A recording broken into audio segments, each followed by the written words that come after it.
यहाँ अभी आपको स्क्रीन पर दिखाई दे रहा है क्वेश्चन एक्सरसाइज का क्वेश्चन नंबर 2.6। ये कंडीशनल प्रॉब्लम है। अक्सर स्टूडेंट को यहाँ दिक्कत होता है, 3 स्टेज में जाकर के ये क्वेश्चन कंप्लीट होता है। दिक्कत क्यों होता है? क्योंकि इस क्वेश्चन में क्लास 11 का स्टिक्योमेट्रिक कोएफिशिएंट का कंसेप्ट लगा है। क्लास 11 का फर्स्ट चैप्टर था some basic concept of chemistry. वहाँ पर एक टॉपिक था calculation related to chemical equation, और calculation related to chemical equation के कंसेप्ट का यहाँ जरूरत पड़ता है। इस वजह से ये डिफिकल्ट है, कैलकुलेशन भी इसमें, और मैनुअली अगर करेंगे आपको तो 15 मिनट के करीब में टाइम तो लग ही जाएगा बनाने में। यहाँ देखिए बताते हैं इसको सिंपल तरीके से, जैसे जो पूछेंगे उस अनुसार से आप रिस्पॉन्ड करोगे। यहाँ क्वेश्चन करा है how many milliliter of 0.1 molar HCl are required to react completely with 1 gram mixture of sodium carbonate and sodium bicarbonate containing equimolar amount। यहाँ इक्विमोलर अमाउंट दिया हुआ है। क्वेश्चन क्या कर रहा है, सोडियम कार्बोनेट और सोडियम बाइकार्बोनेट का एक मिक्सचर है। मान लीजिए कि इस कंटेनर में यहाँ पर इसका मास दिया हुआ है 1 ग्राम, और इसी में सोडियम कार्बोनेट भी है Na2CO3 भी है, और सोडियम बाइकार्बोनेट या हाइड्रोजन कार्बोनेट भी है। आपसे पूछा जा रहा है कि इनका रिएक्शन हम कराना चाह रहे हैं हाइड्रोक्लोरिक एसिड से, और जिनका कंसंट्रेशन है 0.1 मोलर, इनके साथ रिएक्शन कराना चाह रहे हैं यहाँ पर। तो आपसे इसका वॉल्यूम पूछा जा रहा है, ये कितना मिलीलीटर चाहिए होगा। तो मिलीलीटर, मोल, यहाँ पे कह रहा है हाउ मेनी मिलीलीटर, यानी किस चीज में निकालना है, मिलीलीटर में वॉल्यूम निकालना है। इसको 3 स्टेज में बनाएंगे हम लोग। पहले सिर्फ इसके बारे में बात करते हैं। 1 ग्राम मिक्सचर है, इसमें सोडियम कार्बोनेट भी और सोडियम हाइड्रोजन कार्बोनेट भी है, दोनों मिल करके 1 ग्राम है। आप जरा बताओ तो, अगर सोडियम कार्बोनेट का मास हम x मान लें, एकदम सिंपल कंसेप्ट मैथ का पूछ रहे हैं, इन दोनों का टोटल कितने ग्राम है, 1 ग्राम। अगर सोडियम कार्बोनेट के मास को हम x मान लें तो सोडियम बाइकार्बोनेट का मास कितना हो जाएगा, 1 माइनस एक्स। एक का x हो गया, दूसरे का 1 माइनस एक्स। यहाँ कह रहा है कि बोथ आर इक्विमोलर, यानी कि दोनों का मोलरिटी सेम है, दोनों एक ही कंटेनर में है, तो वॉल्यूम सेम है। वॉल्यूम सेम है, मोलरिटी सेम है, इसका मतलब दोनों का नंबर ऑफ मोल वैल्यू भी क्या होगा, सेम होगा। तो जब मास पता है, एक का x मान लिए हैं, दूसरे का 1 माइनस एक्स, दोनों का फार्मूला पता है, तो मोलर मास निकल जाएगा। तो दोनों के मोल को इक्वेट कर देंगे तो x और दूसरा 1 माइनस एक्स का वैल्यू निकलेगा। यानी फर्स्ट स्टेज में हम लोग सोडियम कार्बोनेट और सोडियम कार्बोनेट का अमाउंट निकाल लेंगे कि इस 1 ग्राम में सोडियम कार्बोनेट कितना है और सोडियम बाइकार्बोनेट कितना है। देखो करते हैं, स्टार्ट करते हैं। बोर्ड पर देखिएगा, mass of sodium carbonate Na2CO3, इसको हम लोग x ग्राम मान लेते हैं, लेट। तो अब आप बताओ इसका मोलर मास, एक का मास सोडियम कार्बोनेट का निकाले x, therefore mass of sodium bicarbonate NaHCO3, बताओ कितना लिखेंगे, 1 माइनस एक्स ग्राम। अब molar mass of sodium carbonate Na2CO3, formula से निकालते हैं। सोडियम का atomic mass 23 into 2 plus 12 plus 16 into 3, बताओ तो वैल्यू कितना हो गया, 46 प्लस 12 प्लस 48, कितना आ जाएगा वैल्यू, 106 ग्राम पर मोल। तो सोडियम कार्बोनेट का मास है x, मोलर मास है 106, इसलिए इसका मोल जब निकालेंगे तो इसके मोल को हम लोग लिख सकते हैं Na2CO3, तो मास बाय मोलर मास यानी x डिवाइडेड बाय कितना लिखा जाएगा, 100। बोलो कोई दिक्कत। अब सोडियम हाइड्रोजन कार्बोनेट का molar mass of NaHCO3, sodium hydrogen carbonate, 23 + 1 + 12 + 16 × 3, कितना आ रहा है वैल्यू? 84 ग्राम पर मोल। अब इसका मोल निकाल लेते हैं। ये मोल हो गया number of moles of sodium hydrogen carbonate, mass by molar mass. देखो तो बताओ तो कितना मास है इसका? 1 - x, ठीक है, डिवाइडेड बाय 84। आप चाहें तो इसको इक्वेशन फर्स्ट कर लीजिए और इसे इक्वेशन सेकंड कर लीजिए। क्वेश्चन में कह रहा है कि बोथ आर इक्विमोलर, दोनों क्या है? इक्विमोलर है। तो दोनों इक्विमोलर है, इसका मतलब दोनों का नंबर ऑफ मोल, इनका और इनका दोनों का क्या होगा? बराबर होगा। तो यहां पर हम लोग लिखेंगे according to question, number of moles of sodium carbonate Na2CO3, it would be equal to number of moles of sodium hydrogen carbonate। आपके दिमाग में है कि कैसे सर बराबर कर दिए, हमको समझ में नहीं आया। दोनों इसलिए बराबर कर दिए क्योंकि दोनों क्या है? इक्वी मोलर है। इक्वी का मतलब क्या यूज किया गया? इक्वल, दोनों बराबर है। अब देखो यहाँ पे इनके वैल्यू को पुट करें, सोडियम कार्बोनेट का वैल्यू आ गया x/106 और इनका 1 - x divided by 84, cross multiplication कर दो। 84x would be equal to 106 × 1 - x, 84x would be equal to 106 minus 106x। देखो तो इसको इधर ले आएंगे तो प्लस हो जाएगा, तो 106x plus 84x it would be equal to 106। ये कितना आ जाएगा? 190x would be equal to 106। देख रहे हो कितना कैलकुलेशन एकदम एक एक स्टेज बढ़ रहे हैं। यहां से x का वैल्यू अगर निकालना होगा तो 106 डिवाइडेड बाई 190। अब इसको डिवाइड कर देते हैं, यहीं पर देखो डिवाइड करते हैं, 106 डिवाइडेड बाई 190, 106 डिवाइडेड बाई 190, तो कितना वैल्यू आ रहा है? 0.5578। तो इसको हम लोग 0.56 ले लेते हैं। सोडियम कार्बोनेट का मास निकल गया, यानी कंक्लूजन क्या आया? That is mass of Na2CO3, जिसे हम लोग x माने थे, ये वैल्यू आ गया 0.56 ग्राम। देयरफॉर मास ऑफ NaHCO3, जिसे हम लोग 1 - x माने हैं, तो ये वैल्यू आ जाएगा 1 - 0.56, इट मीन्स 0.44 ग्राम। ये फर्स्ट स्टेज क्लियर हुआ, यानी कि इस क्वेश्चन का 33% पार्ट। बोलो इसमें कोई दिक्कत? इस जगह तक में हम लोगों को ये पता चल गया कि सोडियम कार्बोनेट और सोडियम हाइड्रोजन कार्बोनेट का अमाउंट कितना है जो हाइड्रोक्लोरिक एसिड से रिएक्ट करने वाला है। अब इन दोनों का केमिकल रिएक्शन कराते हैं, जो कि क्लास 11th पर बेस्ड था। हम कोशिश करते हैं आपको वो वाले पार्ट को भी समझाने का जो नीचे क्लासेस में पढ़े थे। अब ऐसा नहीं कि फिर अब 11th क्लास का some basic concept of chemistry पढ़ना शुरू कर दो, उसका कोई ज़रूरत नहीं है। इस चैप्टर में सिर्फ यही क्वेश्चन है जहाँ पर एक केमिकल इक्वेशन आया है, बाकी कहीं पर कोई ज़रूरत नहीं है। ठीक है, यहाँ ध्यान दोगे तो बनेगा। सोडियम कार्बोनेट यानी कि Na2CO3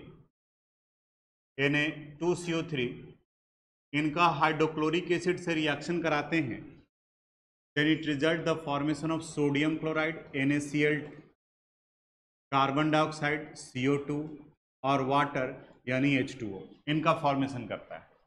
उसी तरह से सोडियम हाइड्रोजन कार्बोनेट NaHCO3 भी हाइड्रोक्लोरिक एसिड से रिएक्ट कर सेम कंपाउंड का फॉर्मेशन करता है, सोडियम क्लोराइड, कार्बन डाइऑक्साइड और वाटर यानी H2O।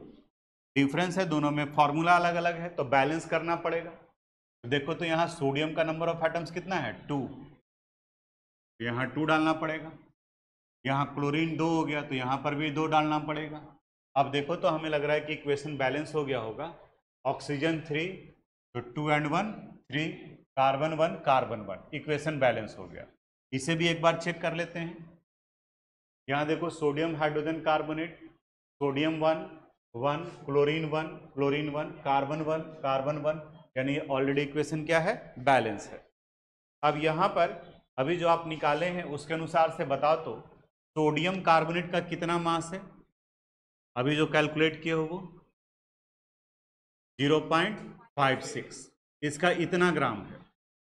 और यहाँ पर इनका हम लोग मोल निकाल लेते हैं, ये कितने मोल इसके साथ में रिएक्ट करने वाले हैं। वहीं इस वाले पार्ट में अगर देखेंगे तो सोडियम हाइड्रोजन कार्बोनेट का मास कितना है 0.44 ग्राम, और इसका हम लोग यहाँ मोल निकाल लेते हैं, मास भी निकाल सकते हैं।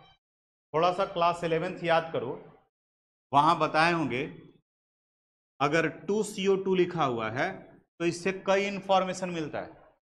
क्या पूछा जा रहा है वो, जैसे अगर हम खड़े हैं तो मेरे बारे में कई क्वेश्चन हो सकता है और सब का आंसर अलग अलग है, पर्सनालिटी हम एक ही हैं, सबका आंसर अलग होगा। जैसे आप बताओ तो हमसे हाइट पूछा गया, दूसरे ने मेरे से वेट पूछा, तीसरे ने मेरे से एज पूछा और चौथे ने मेरे से एड्रेस पूछा, तो चारों का आंसर एक ही होगा कि अलग अलग होगा, अलग अलग होगा। उसी तरह से यहाँ ये 2CO2 लिखा हुआ है तो ये 2CO2 भी कई इंफॉर्मेशन बताता है। इस 2CO2 से अगर आपको मोल पूछा जाए ये कितना मोल है, तो ये आगे में जो नंबर लिखा होता है वो मोल को रिप्रेजेंट करता है, तो इसका नंबर ऑफ मोल कितना हो गया 2। अगर इसका मास पूछा जाए ये कितना मास होगा, तो इसका देखो यहाँ 2 मोल है तो पहले 2 लिख दिए, और कार्बन डाइऑक्साइड का मॉलिक्यूलर मास निकालेंगे तो 2 इंटू 44, इट मीन्स ये वैल्यू कितना आ जाएगा 88 ग्राम, ये इसका मास हो गया। वहीं अगर इसका वॉल्यूम पूछा जाता तो आगे आप पहले पढ़े भी होंगे एसटीपी पर, 1 मोल का वॉल्यूम 22.4 लीटर होता है। तो अगर कोई इसका वॉल्यूम पूछे तो हम बताएंगे 2 इंटू 22.4 लीटर, या इसी को लिख सकते हैं 44.8 लीटर। तो देख रहे हो तीनों का आंसर अलग अलग आ रहा है, सब्सटेंस एक ही है। तो वही कंसेप्ट हम लोग यहाँ पर यूज कर रहे हैं। यहाँ मास है तो इसका मॉलिक्यूलर मास निकालेंगे, और यहाँ क्या पूछ रहे हैं मोल, तो इसके अनुसार से इसके मोल को लेकर के चलेंगे। बिल्कुल सेम कंसेप्ट अप्लाई करेंगे यहाँ पर भी। अभी निकाले भी हैं, यहाँ मास ले रहे हैं तो सोडियम का 23 इंटू 2 प्लस 12 प्लस 16 इंटू 3, अभी सोल्व किए हैं, बताओ कितना आता है 106 ग्राम। और यहाँ इसका कितना मोल दिया हुआ है 2 मोल 2HCl, यानी ये बता रहा है कि since 106 gram sodium carbonate Na2CO3 require 2 mole of HCl, 2 mole of HCl for its complete reaction, यानी इतना ग्राम 2 मोल चाहिए, तो आपको कितना ग्राम दिया हुआ है 0.56, तो कितना मोल है वो निकालना होगा। तो यहाँ लिखेंगे 1 ग्राम के लिए कितना हो जाएगा 2 डिवाइडेड बाई 106, कितना मोल दिया हुआ है, सॉरी ग्राम दिया है 0.56, तो यहाँ लिखेंगे 2 डिवाइडेड बाई 106 इंटू 0.56। इसको कैलकुलेट कर लेते हैं अभी, यहाँ कैलकुलेट करेंगे 2 divided by multiplied by 0.56 divided by 106, देखो वैल्यू कितना आ रहा है 0.0105666, इसको 5 क्या कर सकते हैं 7, तो अगले स्टेप में इसको लिख दिए 0.01057, और बिल्कुल सेम कंसेप्ट अगले वाले में भी अप्लाई करेंगे, इसमें भी वैसे ही। अभी वहां पर हम लोग 0.56 लिए थे, अगर याद होगा तो यहाँ 0.44, इसका मोलर मास निकालेंगे। अब आप हेल्प करोगे 23 प्लस 1 प्लस 12 प्लस 16 इंटू 3, बताओ जल्दी से कितना होगा 84 ग्राम। इसमें कितना मोल, वेरी गुड, ये हो गया 1 मोल, वहाँ 2HCl था इसलिए 2 मोल। अब यहाँ पर भी निकालेंगे इतना ग्राम कितने मोल से रिएक्ट करेगा, यूनिटरी मेथड याद करो, 84 gram sodium hydrogen carbonate NaHCO3 react with 1 mole of HCl। तो 1 ग्राम कितने से रिएक्ट करेगा? 1/84। तो कितना ग्राम दिया हुआ है? 0.44। तो ये हो जाएगा 1 × 0.44 डिवाइडेड बाई 84। अब इसको भी सोल्व कर लेते हैं हम लोग। 0.44 डिवाइडेड बाई 84, देखो कितना वैल्यू आ रहा है? 0.005238। 8 को हटाएंगे तो ये 4 हो जाएगा, तो 0.054 तो यहाँ वैल्यू आ गया 0.00524 मोल। यानी इतना मोल चाहिए सोडियम बाइकार्बोनेट से रिएक्ट करने के लिए, और ये मोल चाहिए सोडियम कार्बोनेट से रिएक्ट करने के लिए। दोनों रिएक्ट कर रहा है, एक ही कंटेनर के अंदर में है। ये वैल्यू याद रखना, बताओगे 0.01057। अब यहां निकाल लेते हैं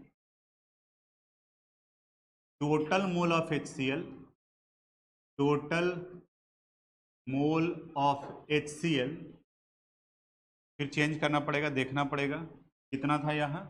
0.01057।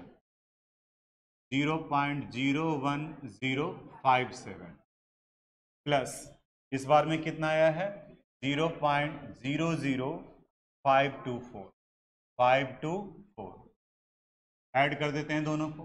देखो तो यहाँ कितना आ गया? 49011। ठीक जा रहा है ना? 49011 और 0, यानी 0.011094। ये किसका वैल्यू निकला है? मोल का। देखो तो इस क्वेश्चन में मोलरिटी का वैल्यू कितना दिया हुआ है? कैलकुलेशन मिस्टेक तो नहीं ना हो रहा है? गलत हो गया? 0.01057 प्लस 0.00524, 0.01581। ठीक, यानी यहाँ ये आ गया एडिशन में, डेसिमल सामने सामने में नहीं था, इसलिए हम बोल। देखो यहाँ टोटल मोल ऑफ HCl, तो पहले वाले के लिए 0.01057 और इसके लिए हम लोग को कितना चाहिए था? 0.00524 और ऐड करने पर टोटल नंबर ऑफ मोल कितना रहा है? 0.01581 मोल। क्वेश्चन में मोलरिटी दिया हुआ है, मोलरिटी कितना दिया हुआ है? 0.1 मोलर। और अब आपको निकालने के लिए क्या कर रहा है? वॉल्यूम। अब ये थर्ड पार्ट हो जाएगा। फर्स्ट वाले पार्ट में 0.56 और 0.44 निकाले। सेकेंड वाले पार्ट में हम लोग इसका मोल निकाल लिए कि सोडियम कार्बोनेट से कितना रिएक्ट करेगा और सोडियम बाइकार्बोनेट से कितना रिएक्ट करेगा। अब थर्ड वाले पार्ट में मोलरिटी पता है, मोल पता है, तो हम लोग किसका वैल्यू निकालेंगे? वॉल्यूम का। अब यहां देखो वॉल्यूम के लिए रिलेशन क्या होता है? Molarity is equal to mole by volume. अगर ये मिलीलीटर में है तो मल्टीप्लाई कर देंगे 1000 से। Therefore volume would be equal to mole into 1000 divided by molarity. Molarity, अभी नंबर ऑफ मोल निकाले हैं हम लोग, कितना आया है? 0.0158। 0.01581 इंटू 1000 डिवाइडेड बाई 0.1। इसको सोल्व कर लेते हैं। 0.01581 इंटू 1000 डिवाइडेड बाई 0.1, तो वो कितना आ गया? 158.1। आपके बुक में आंसर 158 दिया हुआ है। इट इज 158.1 मिली। ये क्वेश्चन है 12th स्टैंडर्ड में। 80-90% स्टूडेंट इस क्वेश्चन को लेकर के कंफ्यूज रहता है। कि एक्सरसाइज का क्वेश्चन नंबर 2.6 बनेगा कैसे, कितने स्टेज में बनेगा। एक बार फिर से आप बताओ कितने स्टेज में क्वेश्चन बना, 3 स्टेज में। पहले वाले स्टेज में क्या किए, मास निकाले, एक का x मान लिए, दूसरे का 1 माइनस एक्स, इक्विमोलर है तो 1 ग्राम से निकल गया, एक का 0.56 और दूसरे का 0.46 ग्राम। दूसरे वाले में हम लोग निकाले कि HCl का कितना मोल चाहिए, यानी केमिकल इक्वेशन पर बेस्ड, और थर्ड वाले में मोल पता है, मोलरिटी पता है, तब फिर क्या निकाल लिए, वॉल्यूम निकाल लिए। इसको कॉपी कर लीजिए और एक बार घर में कैलकुलेटर ही रख करके सामने, लेकिन बनाओ जरूर। आपको हर एक वो, ये एक्सरसाइज का क्वेश्चन नंबर 2.7 है, एक्सरसाइज का है। कुछ लोगों को डाउट होता है, हालांकि इस क्वेश्चन में बहुत ज़्यादा डिफिकल्टी नहीं है, 2 अलग अलग सॉल्यूशन है, उन दोनों को मिला दिया गया है और फाइनल सॉल्यूशन का पूछा जा रहा है। Correct, calculate percentage composition in terms of A mass of A solution obtained by mixing 300 gram of A 25% and 400 gram of 40% solution by mass. देखो तो इन फर्स्ट केस सॉल्यूट का अमाउंट निकाल लेते हैं। मास ऑफ सॉल्यूट फर्स्ट वाले condition में देखो तो कितना ग्राम है, 300 ग्राम, और कितना 25%, तो 300 का 25% निकालोगे तो 25/100, यह वैल्यू कितना आ जाएगा, 75 ग्राम। यानी कि इसमें फर्स्ट वाले में 75 ग्राम सॉल्यूट है। उसी तरह से इन सेकंड केस या सेकंड सॉल्यूशन आप मास ऑफ सॉल्यूट निकालेंगे। मास ऑफ सॉल्यूट बताओ क्या लिखा जाएगा, 400 इंटू 40%, तो 40 डिवाइडेड बाई 100, वैल्यू कितना आ जाएगा, 160 ग्राम। अब total mass of solute, total mass of solute, तो फर्स्ट वाले में सॉल्यूट 75 ग्राम था और सेकंड वाले में 160 ग्राम था। बताओ कितना हो जाएगा, 235 ग्राम। ये सॉल्यूट का मास निकला। अब यहां सॉल्यूशन का मास निकाल लेते हैं, टोटल मास ऑफ सॉल्यूशन, क्योंकि मास परसेंटेज निकालना है। तो पहले वाले में सॉल्यूशन कितना था, 300 ग्राम, और दूसरे वाले में 400 ग्राम, तो बताओ टोटल कितना हो गया, 700 ग्राम। अब आपको मास परसेंटेज निकालना है, तो मास परसेंटेज हम लोग पढ़े हैं, mass of solute by mass of solution into क्या कर देंगे, 100। सॉल्यूट का मास कितना आया था, 235 डिवाइडेड बाई 700 इंटू 100। देखो 0 0 कैंसिल, 0 0 कैंसिल, यानी 235 डिवाइडेड बाई 7, यानी कि 31 अप्रॉक्स उसके करीब में आएगा। 235 डिवाइडेड बाई 7 कितना रहा है, 33.57। यहाँ लिखेंगे हम लोग 33.57% W/W बन जाएगा।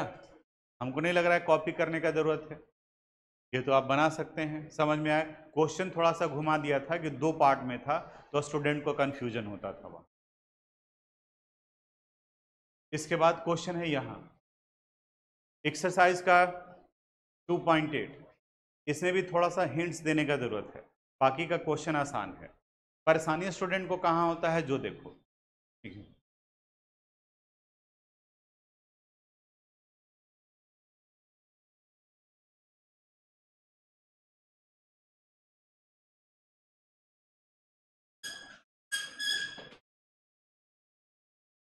एक्सरसाइज का 2.8 है, इसमें स्टूडेंट को दिक्कत होता है कि सर हम लोग पढ़े हैं कि सॉल्वेंट उसे कहा जाता है जो एक्सेस अमाउंट में होता है, और यहाँ सॉल्वेंट को लेकर कंफ्यूजन है। Can antifreeze solution is prepared from 222.6 gram of ethylene glycol in 200 gram of water. Water का अमाउंट 200 है और इथाइलिन ग्लाइकॉल का अमाउंट 222.6 ग्राम है। तो वो क्या कर लेता है, सॉल्वेंट इथाइलिन ग्लाइकॉल को ले लेता है। आंसर नहीं आता है। यहाँ एक बात और याद करो, आप स्टार्टिंग में क्लासिफिकेशन में बताए थे, if one of the component is water and solution is in liquid state, तो वैसे कंडीशन में वाटर को हम लोग सॉल्वेंट कहते हैं क्योंकि सॉल्यूशन उनका एक्वस बन गया। ऐसे भी अगर डेंसिटी निकालेंगे हम लोग तो वाटर का डेंसिटी ज़्यादा हो जाएगा इथाइलिन ग्लाइकॉल के रिस्पेक्ट में। तो यहाँ सॉल्वेंट, इस पूरे क्वेश्चन का कंक्लूजन ये है कि वाटर का अमाउंट कम रहते हुए भी इसे किस रूप में कंसिडर करना है, सॉल्वेंट के रूप। बाकी का बन जाएगा। अब जैसे देखो तो यहाँ कर रहा है what shall be the molarity of this solution, और डेंसिटी यहाँ दिया हुआ है सॉल्यूशन का 1.072 ग्राम पर मिनट। ध्यान से देखना जो पूछेंगे वो data. Mass of ethylene glycol, ethylene glycol का फॉर्मूला दिया हुआ है, कितना है, C2H6O2। कितना ग्राम मास है, 222.6 ग्राम। अब फार्मूला पता है तो इसका मोलर मास निकाल लेंगे। Molar mass 12 into 2 plus 1 into 6 plus 16 into, देखो तो जोड़ो तो 24 प्लस 6 प्लस 32, बताओ कितना आ जाएगा, 62 ग्राम पर मोल। अब यहाँ से इसका मोल निकाल लो, मास बाय मोलर मास, कहीं कोई कैलकुलेशन नहीं, लास्ट में करेंगे। 222.6 डिवाइडेड बाई 62। अब सॉल्यूशन का मास निकाल लेते हैं, मास ऑफ सॉल्यूशन, ये सॉल्यूट प्लस सॉल्वेंट आएगा। सॉल्यूट का अमाउंट 222.6 और प्लस 200, बताओ कितना वैल्यू आ जाएगा, 422.6 ग्राम। ये मास है। देखो तो इस क्वेश्चन में डेंसिटी ऑफ सॉल्यूशन दिया हुआ है, कितना है, 1.072 ग्राम पर मिलीलीटर। अब यहाँ से वॉल्यूम निकाल लेते हैं, therefore volume of solution, density is equal to mass by volume, तो volume would be equal to mass by density. तो इसका मास कितना है, 422.6 और डेंसिटी 1.072 मिलीलीटर। अब आप क्वेश्चन में number of mole of solute by volume of solution into 1000 कर दोगे तो सॉल्यूशन का क्या निकल जाएगा, मोलरिटी निकाल ही देते हैं। यानी molarity it is equal to number of mole of solute by volume of solution, अगर ये मिलीलीटर में है तो मल्टीप्लाई कर देंगे 1000। नंबर ऑफ मोल कितना आया था, 222.6 divided by 62। Volume of solution अभी लिखे हैं हम लोग 422.6 डिवाइडेड बाई 1.072 इंटू 1000। ये 62 नीचे चला जाएगा और ये ऊपर चला जाएगा, यानी 222.6 इंटू 1.072 इंटू 1000 डिवाइडेड बाई, यहाँ पहले 62 इंटू 422.6 हो जाएगा। अब इसको सिर्फ कैलकुलेट करना है, केमिस्ट्री खत्म। कैलकुलेशन केमिस्ट्री नहीं है, वो तो आपका मैथमेटिक्स का पार्ट अगर आ रहा है तो फिर ठीक है। 222.6 इंटू, ध्यान देना अगर कहीं मिस्टेक होगा तो बताना, 072 इंटू 1000 डिवाइडेड बाई 62, फिर डिवाइड कर दिए 422.6, यानी वैल्यू कितना आ गया, 9.107, 9.107 मोलर। बोलो क्या कोई गलती हुआ क्या?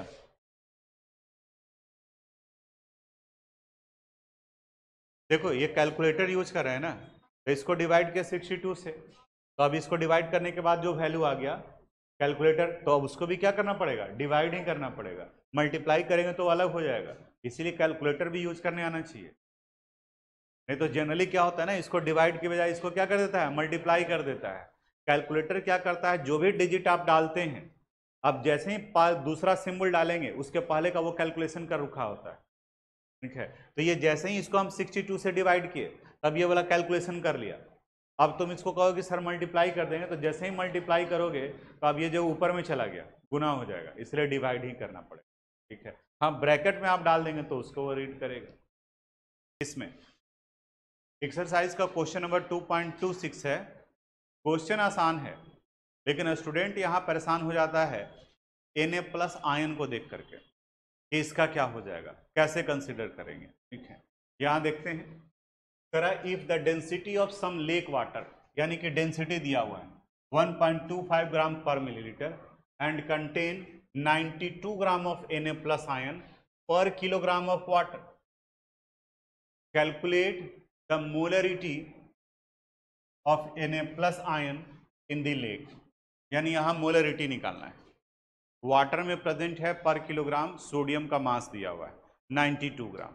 अब सवाल उठता है कि सर सोडियम का एटॉमिक मास तो पता है, सोडियम आयन का क्या होगा? तो पहले ये समझो कि सोडियम एटम और सोडियम आयन में क्या डिफरेंस है। अगर कोई एटम अपना इलेक्ट्रॉन लूज करता है तो आयन में कन्वर्ट करेगा, कटायन में, और गेन करेगा तो अनायन में। Na+ का मतलब उसने अपना एक इलेक्ट्रॉन लूज किया है। अब अंडर 10th का केमिस्ट्री याद करो, आप पढ़े होंगे कि एटम के 3 फंडामेंटल पार्टिकल, इलेक्ट्रॉन, प्रोटॉन और न्यूट्रॉन। इलेक्ट्रॉन का मास प्रोटॉन और न्यूट्रॉन के मास के कंपैरिजन में नेग्लिजिबल होता है, बहुत कम होता है, इसलिए एटॉमिक मास प्रोटॉन और न्यूट्रॉन पर डिपेंड करता है। तो Na इलेक्ट्रॉन लूज किया है या गेन किया है, उसके रिस्पेक्ट में उसका मास अफेक्टेड नहीं होता है। जैसे आप 1 किलो चीनी खरीदने गए, तब चीनी खरीदने गए तो वहां पर उसके पॉलीथीन का वेट नेग्लिजिबल माना जाता है, तो पॉलीथीन में डाल करके चीनी दे या फिर पैन में ही डायरेक्ट तौल करके दे, इसको आप मायने नहीं रखते हैं, इसको आप ध्यान नहीं देते हैं। आप कहते हैं कि इसका वेट जो है वो नेग्लिजिबल माना जाएगा, इसको हम कंसिडर नहीं करें। वैसे ही यहाँ पर भी है, सोडियम का एटॉमिक मास वही होगा जो सोडियम आयन का है, दोनों का सेम ही हो। अब देखना यहाँ पे according to question, mass of Na+ ion, sodium ion, बताओ कितना दिया हुआ है 92 ग्राम। अब इसका मोलर मास जो सोडियम का होता है वही आएगा, यानी 23 ग्राम पर मोल। अब बताओ इसका मोल कितना हो जाएगा, 92 डिवाइडेड बाई 23, वैल्यू कितना आ गया 4। अब एक्सरसाइज का क्वेश्चन नंबर 2.26, इसमें दो जगह पर कंफ्यूजन है। एक कंफ्यूजन ये है कि Na की जगह पर क्या दिया हुआ है Na+, और दूसरा कंफ्यूजन ये है कि लेक वाटर दिया हुआ है, टर्म दिया है लेक वाटर। तो लेक वाटर कहने का मतलब ये नॉर्मल वाटर नहीं है, इसमें ऑलरेडी साल्ट प्रेजेंट है, क्योंकि इनका डेंसिटी 1 ग्राम की बजाय कितना हो गया 1.25 हुआ है। तो यहाँ स्टूडेंट सॉल्वेंट लेकर के चलेगा तो आंसर नहीं मैच करेगा, यहाँ सॉल्वेंट की बजाय इसे क्या कंसिडर करना है, सॉल्यूशन, और सॉल्यूशन का मास यहाँ 1 किलोग्राम। और ये सेंस ऊपर वाला सेंस लग रहा है, इसको पढ़ोगे गौर से तब, if the density of some lake water is 1.25 gram पर मिलीलीटर। लेक वाटर यानी कि खास वाटर को कहा जा रहा है, यानी कि जिनमें 1 ग्राम की बजाय 1.25 है, इसका मतलब ऑलरेडी उसमें साल्ट जो है वो प्रेजेंट है। तो वहां से निकालेंगे हम लोग, तो इनका मास ऑफ सॉल्यूशन कंसिडर किया जाएगा 1000 ग्राम, डेंसिटी दिया हुआ है 1.25, तो वॉल्यूम आ गया 1000 डिवाइडेड बाई 1.25, और फिर जब मोलरिटी यूज करेंगे तो यहाँ पर ये वैल्यू 5 मोलर आ जाएगा। एनसीईआरटी में मोलल कर दिया है, उसको आप चेंज कर दीजिएगा, क्योंकि क्वेश्चन में मोलरिटी निकालने के लिए कर रहा है, ना कि मोललिटी निकालने के लिए कर रहा है।